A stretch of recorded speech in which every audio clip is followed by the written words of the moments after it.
Assalamualaikum warahmatullahi wabarakatuh. Perkenalkan, nama saya Dina Marani Fajar dengan NPM 4421210009. Di sini saya akan membahas UTS dari mata kuliah Analisa Perancangan dan Sistem Industri. Berhubungan dengan saya NPM ganjil, maka di sini saya akan menjelaskan diagram atau flowchart dari penyediaan alat tulis kantor yang telah saya buat dengan menggunakan aplikasi Draw.io. Sebelumnya, izinkan saya untuk share screen flowchart tersebut.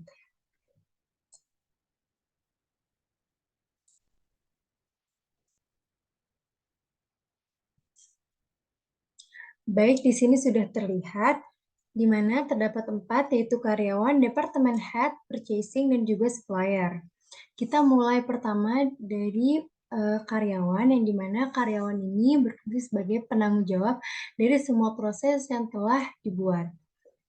Pertama ialah karyawan yang membutuhkan ATK harus mengisi dan menandatangani order pembelian atau FOP. Tentu terdapat dokumennya tersendiri, yaitu FOP atau Form Order Pembelian. Kemudian setelah langkah dari 5.1, kita berlanjut ke 5.2, di mana di sini sudah mulai Departemen Head yang bertanggung jawab.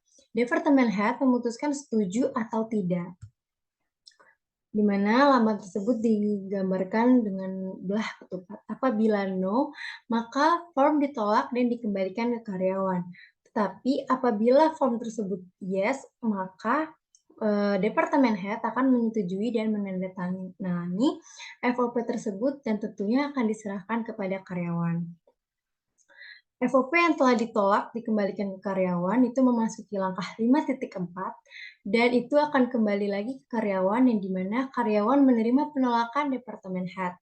Tentu terdapat dokumennya itu sendiri, yaitu FOP, dan itu memasuk langkah 5.6.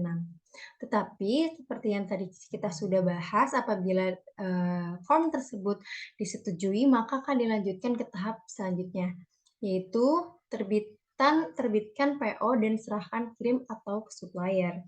Tapi sebelum dari terbitkan PO dan diserahkan kirim supplier, terdapat langkah proses pembelian barang, yaitu di mana kita melihat SOP dari pembelian barang tersebut, yang di mana juga terdapat dokumen itu sendiri, yaitu FOP, dan memasuki langkah 5.7.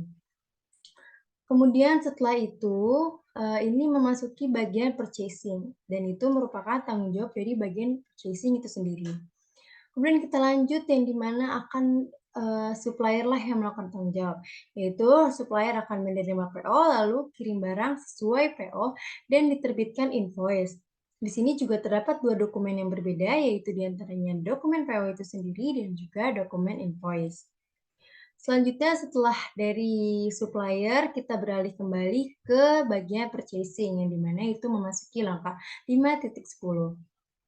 Memeriksa barang yang akan dikirim supplier.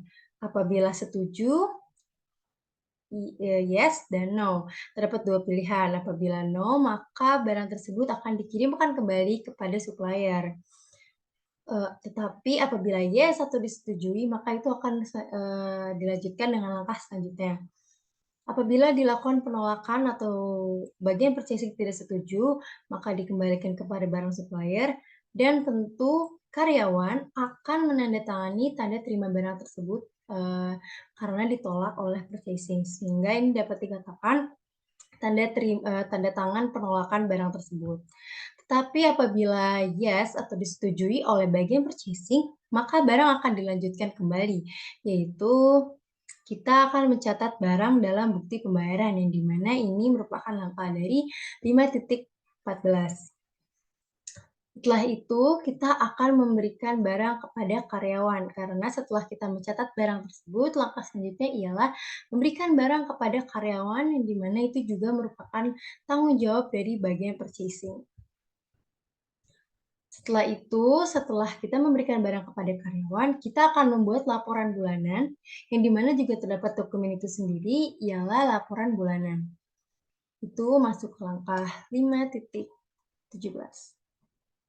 Setelah kita membuat laporan bulanan, maka semua proses dari keempat departemen tersebut ialah sudah selesai, mulai dari karyawan, departemen head, dan juga purchasing serta supplier itu telah selesai dan akan dilambangkan dengan N atau dapat disimpulkan bahwa proses atau flowchart dari diagram alir penyediaan alat tulis kantor pada sebuah perusahaan sudah selesai. Dimulai dari karyawan start dan diakhiri oleh bagian purchasing. Seperti inilah gambarannya. Diperbesar seperti ini untuk flowchart atau diagram alir. Baik, sebelumnya saya meminta maaf apabila ada kata-kata yang kurang. Billahi taufiq wal hidayah. Wassalamualaikum warahmatullahi wabarakatuh. Terima kasih.